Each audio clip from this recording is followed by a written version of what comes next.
So tonight we will show you what I have done in the past with great success and how it operates. Now, if I wanted something in this world, and who doesn't, I would formulate an act which would imply that I have it. And then in my imagination, I would simply, having performed that act, I would yield completely to this being within me to execute it. I would fall off into sleep, convinced that he heard me, that he saw my act in faith. I simply yield completely to him, having acted. It's an act of self-commission. I perform the act. What act? I act as though I had what I sought. I act as though I heard that you have what you asked of me. I perform an act, and then I yield completely to that depth of my own being, who is God. I allow him from that depth to externalize it for me. All I have to do is to completely yield to this being within me, for he has ways and means I, on this level of my being, know not of. I rise then under compulsion. And under this compulsion I go through a series of events which will lead up to the fulfillment of that to which I yielded. I assume that it's done. And then I commune with myself and gave thanks within me that it is done. And it works in every way. You want to be, and you name it. You want to be successful in the world of Caesar, in dollars and cents, nothing wrong with it. You want to be a successful doctor, successful lawyer, I don't care what it is. You want to be, well then formulate in your mind's eye what it would be like if it were true. How would you see the world if you were now the man that you would like to be? See it in your mind's eye, and then yield yourself completely to the depth of your own being. How do I do that? Simply fall asleep in the assumption. I dare to assume that I am the man that at the moment reason denies, and then fall asleep in that assumption, leaving it completely to the depth of my own being to externalize it in my world. I will wake tomorrow morning under compulsion to do certain things which I had not formulated, I hadn't determined. I'll find I'll meet the right people. I'll do this, I'll do that, I'll do the other. And it all adds up towards the externalization of my assumption. So within you is that power, within you is that wisdom to do anything that you desire in this world. So this is the faith of which I speak. How do I do it? You can sit right here. And you go to bed at night, as you're told in the 4th Psalm. Commune with your own self upon your bed and be silent. You don't commune with another, you commune with your own self. That's God. For the self of man is God. When you say I am, that's God. There is no other God. But you don't see him now. He has become invisible. The darkest night in the world was when God became invisible. He told the story to all of us before we set forth. Then he became invisible and took up his residence in us. He became invisible. And in us he is I am, my own wonderful human imagination. That's God. So I don't see my imagination as I see objects in space. For imagination is the reality that is causing these objects in space. So I see the fruits of its activity, but I do not see it because it is invisible. The day will come, I will see it. I have seen him. He has no beginning, no end. He is the Ancient of Days. But he's infinite love. There's nothing but love. Yet he will wait on us just as swiftly and as indifferently when the will in us is evil as when it is good. For it is he who does all things, that I kill, I make alive. I wound, I heal. I do all these things, and none can deliver out of my hand. So if the will in man is evil, he will execute it. If it is good, he will execute it, because there is no other creator. So it is entirely up to man what he imagines. What am I going to imagine? But remember, when I imagine, I must imagine and then completely yield. That is faith. You've been taught to believe you're a worm. You came out of a swamp. And then suddenly you became a tadpole. Then you became something else. And finally you find yourself a man. Forget it.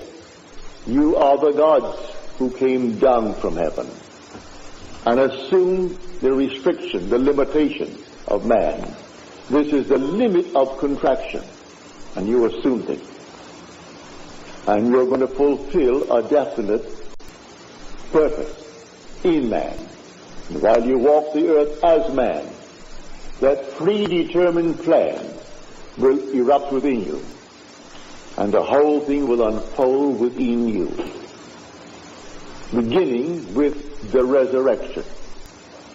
The resurrection did not take place in the Near East, in some little place where they're looking for it now. It takes place in man. Man is where God is buried. The Holy Sepulchre is the skull of man. It's not in the Near East. The Bethlehem that they're talking about is in the skull of man. Zion, his holy place where he dwells, that's the skull of man. And the whole drama unfolds within man. And man awakens within himself to find himself completely sealed within his skull. And he comes out like a child being born out of his own skull. And then, a few months later, comes an explosion in his skull, and that compartment that contained the Son of God, who is his will, who is his wisdom, releases the Son. You would not let my soul remain in hell, said he, in the 16th Psalm. So he brings him up, he resurrects his son, and the son is David. And David, looking at the Father, and the Father for the first time knows who he is. Memory returns.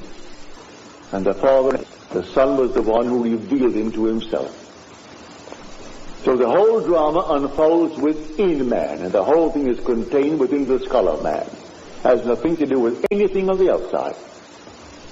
They're looking in vain, all the archaeologists, and they bring back all this nonsense. You are the Lord Jesus Christ. There is nothing outside of man. The whole drama takes place within man. It has nothing to do with anything outside.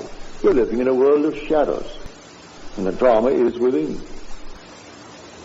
So let us now get back to this simple approach of faith.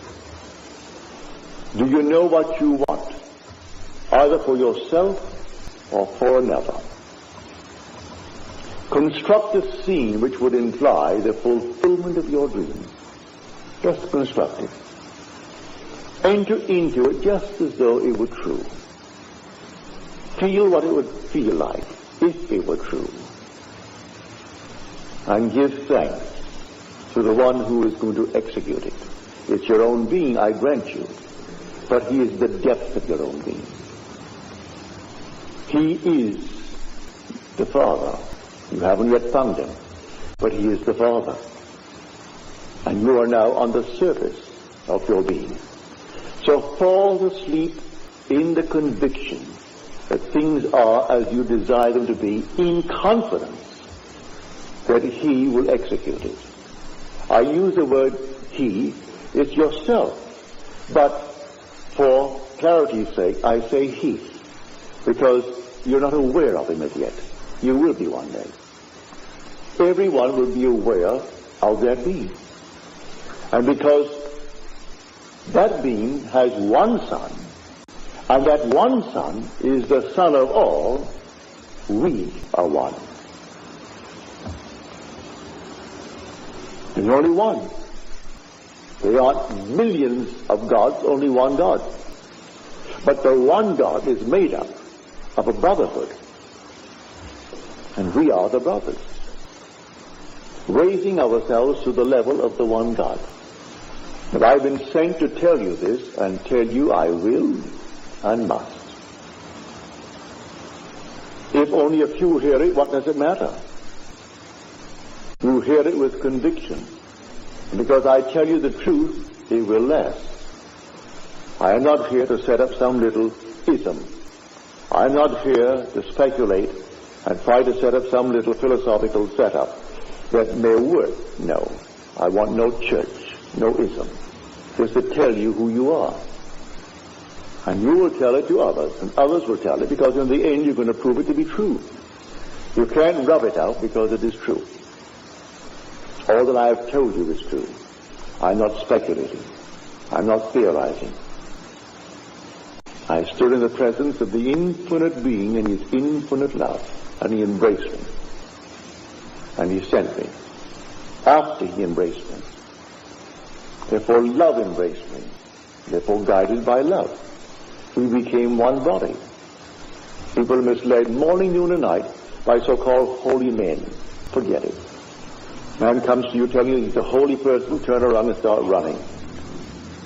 All these holy fellows, they just simply meet you and meet another crowd, and next thing they do, they run to the bank with what was in your pocket.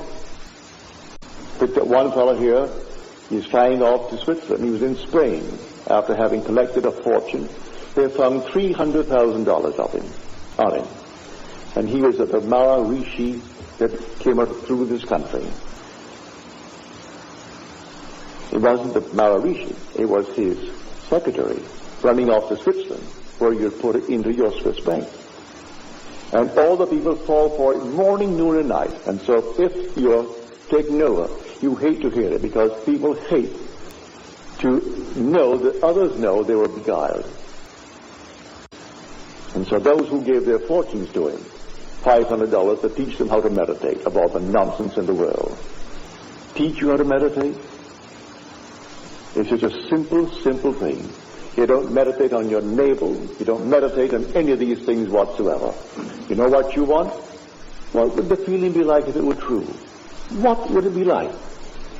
Assume the feeling of the wish fulfilled. Well, anyone can do that. A child can do that. What would it be like if it were true? That's meditating. Now yield completely. And the being within you will take that and externalize it for you. Meditating on your Kundalini fire and all this nonsense. Has nothing to do with it. I'm going into so-called diets. Diets will not commit you or commend you to God. He gives you a palate, isn't he? Or then exercise the palate too. And so I'm going to go on a certain diet. A friend of mine went on the diet of things that you should only feed parrots. Well, she isn't a parrot. Eating pumpkin seeds, eating all these things.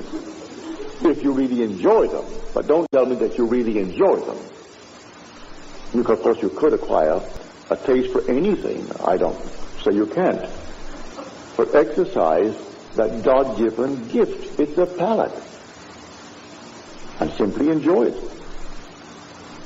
So, to come down to the ninth message on faith. By faith, the worlds were created by the Word of God. Faith does not give reality to the unseen things. Faith is loyalty to unseen reality. For this thing exists. All things exist. I tell you from my own experience that entire world that is unseen to this world exists now. It actually exists. Not out there beyond the stars, right here. It's all existing right here. And the day will come that you will actually awake and you'll be able to step into these unnumbered sections of time. 1,000 years ago has not passed away. And 2,000 years from now is not something that is going to suddenly form itself. It is now. And you are simply in a section of time. And the day will come to be able to move into any section of time. All these things exist now. And the purpose of it all is simply to awaken. And when you awaken, who are you? You are the author of it all. You are God. God the Creator. But to come back to our wonderful approach tonight. You want a better job? You want more money? You want this? You want that? Don't be ashamed of it. Who gave you the urge? The Father did. You have the desire. It came from the depths of your own being. So He can execute it. He only asks you to have faith. Faith in what? Faith in Him. Have faith in God. All right. Where is He? He is my own wonderful human imagination. I cannot see the fulfillment now, but He will do it. Well, now, assume that I am already the man that I want to be, and yield completely to that assumption, and fall asleep. Just completely fall asleep and completely forget it. A lady who is here tonight, she called me up on the phone here just a few days ago, and asked something of me. I will not tell you, it's too personal. But she asked me to please care for a certain thing. It's so simple. I sat in my chair after I spoke to her on the phone and heard her tell me. Well, she came back tonight and told me that it has happened. She is here. She's seated here tonight. Drove all the way in from San Bernardino to tell me this story. And it simply worked. What did I do? It didn't cost me anything. Cost you nothing. What does it cost anyone to have faith in God? Why put a price on it? Why charge anyone? It costs nothing.